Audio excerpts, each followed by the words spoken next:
গাজা খালি করার প্রস্তাবের বিরোধিতা করে যুক্তরাষ্ট্রকে চিঠি আরব পররাষ্ট্রমন্ত্রীদের। গাজা খালি করার বিষয়ে মার্কিন প্রেসিডেন্ট ডোনাল্ড ট্রাম্পের পরিকল্পনার বিরোধিতা করেছে 5 আরব পররাষ্ট্রমন্ত্রী ও ফিলিস্তিনের এক জ্যেষ্ঠ কর্মকর্তা।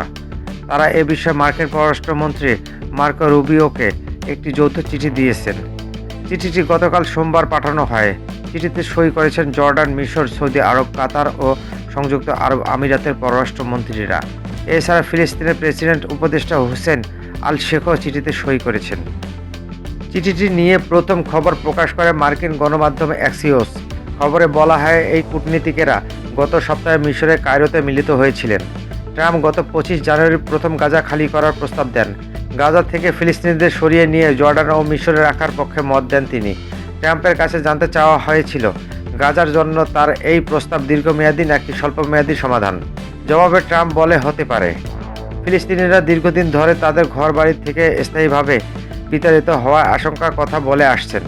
ফিলিস্তিনিদের এই আশঙ্কা প্রতিফলন এখন দেখা যাচ্ছে ট্রাম্পের প্রস্তাবে। সমালোচকেরা ট্রাম্পের এই প্রস্তাবকে জাতিগত নির্মূলের প্রস্তাব হিসেবে চিহ্নিত করেছেন। জর্ডান, মিশর সহ অন্যান্য আরব দেশ ট্রাম্পের প্রস্তাবের বিরোধিতা করেছেন।